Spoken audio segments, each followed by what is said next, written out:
Hello and welcome. अध्ययन कक्ष में आप सभी का स्वागत है। आज इस वीडियो में हम लर्निंग थ्योरीज के बारे में पढ़ेंगे। तो चलिए शुरू करते हैं। शुरू करने से पहले हम जान लेते हैं कि लर्निंग थ्योरीज क्या होती हैं। लर्निंग थ्योरीज वो थ्योरीज होती हैं जो बताती हैं कि इंडिविजुअल किस तरह से लर्न करते हैं, मतलब कि कैसे वो नॉलेज को रिसीव करते हैं, प्रोसेस करते हैं और उन्हें रिटेन करते हैं। लर्निंग थ्योरीज में हम trial and error theory of learning, insight theory of learning, classical conditioning theory, operant conditioning theory के बारे में जानेंगे। सबसे पहले आज हम बात करेंगे trial and error theory of learning की। यह थ्योरी एडवर्ड ली थॉर्नडाइक के द्वारा दी गई है। इस थ्योरी के बहुत से नाम हैं। इसे pleasure pain theory, stimulus response theory और बॉन्ड थ्योरी ऑफ लर्निंग के नाम से भी जाना जाता है। उनकी यह थ्योरी उनके द्वारा एनिमल्स पर की गई रिसर्च पर आधारित थी। उन्होंने कैट पर एक्सपेरिमेंट किया।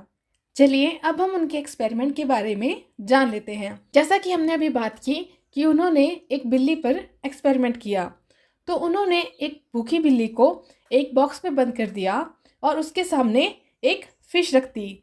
जैसा कि आप यहाँ पे देख सकते हो कि ये जो बॉक्स है इसमें बिल्ली को रखा गया है और उसके सामने प्लेट में एक फिश रखी गई है।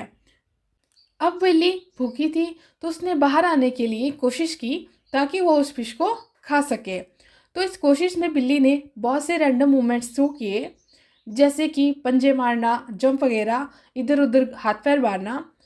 और ऐसे ही एक बार अचानक उससे लीवर प्रेस हो गया और बॉक्स का दरवाज़ा खुल गया और उसने फिश खा ली।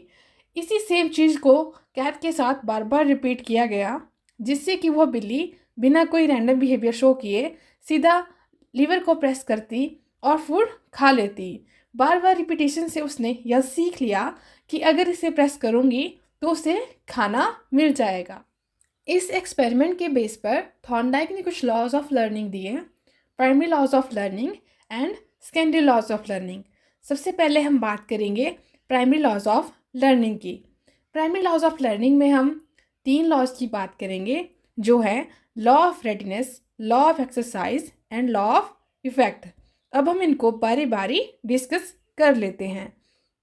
सबसे पहले हम बात करेंगे लॉ ऑफ रेडीनेस की।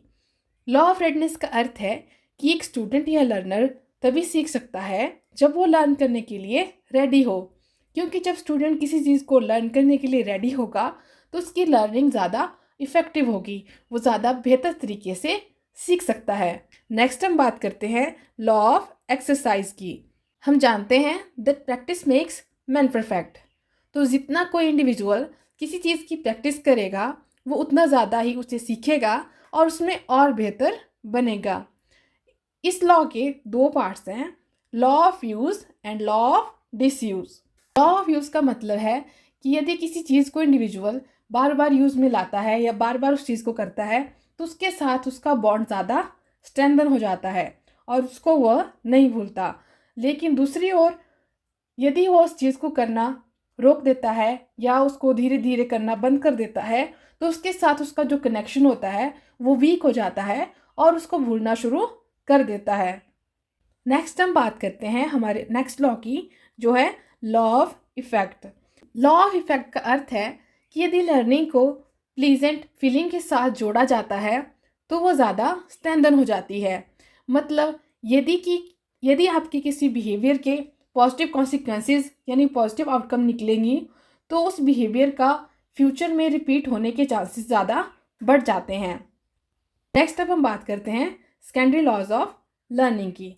इसमें सबसे पहले हम बात करते हैं लॉ ऑफ प्रेमेसी की। लॉ ऑफ प्रेमेसी का अर्थ है कि जो लर्निंग बिगनिंग में होती है, मतलब जो सबसे पहली बार हम कोई चीज़ सीखते हैं तो वो बेस्ट और लॉन्ग लास्टिंग होती है। मतलब जो हम पहली बार चीज़ सीखते हैं उसको बदलना और उसको अनलर्न करना थोड़ा मुश्किल हो जाता है, क्योंकि जो पहला इंप्रेशन होता है वो बहुत स्ट्रांग होता है। इसलिए जो फर्स्ट टाइम लर्निंग होती है या सिखाया जाता है किसी को या हम कोई चीज़ सीखते हैं तो वो करेक्ट होनी चाहिए, क्योंकि बाद में उसको करेक्ट करना काफ़ी मुश्किल हो जाता है। नेक्स्ट हम बात करते हैं लॉ ऑफ रिसेंसी की। लॉ ऑफ रिसेंसी का मतलब है कि जो चीज़ें हमने रिसेंटली सीखी होती हैं या हमें लर्न होती हैं वो हमें ज़्यादा बेहतर तरीके से याद होती हैं। नेक्स्ट है लॉ ऑफ मल्टीपल रिस्पॉन्स। अगर कोई ऑर्गेनिज्म किसी नई सिचुएशन को कन्फ्रंट करता है तो वह करेक्ट रिस्पॉन्स पर पहुंचने के लिए बहुत सारे रिस्पॉन्सेज को शो करता है, मतलब मल्टीपल रिस्पॉन्सेज को शो करता है, मतलब वो डिफरेंट डिफरेंट वेज में किसी चीज़ के लिए रिस्पॉन्ड करता है ताकि वो एक सही जगह पहुंच सके। नेक्स्ट है लॉ ऑफ एसोसिएटिव शिफ्टिंग। जब हम किसी बिहेवियर या रिस्पॉन्स को लर्न कर लेते हैं तो वह एक स्टिमुलस से दूसरे में शिफ्ट हो सकती है। इसका मतलब है कि यदि हमने किसी स्टिमुलस के मदद से कोई चीज़ सीखी है और इन फ्यूचर उस स्टिमुलस की जगह कोई और चीज़ हो, लेकिन जो पहले से सीखी हुई चीज़ है उसको हम वहाँ पे भी अप्लाई कर सकते हैं क्योंकि हमने पहले से सीखा हुआ है। नेक्स्ट है लॉ ऑफ मेंटल सेट और एटीट्यूड।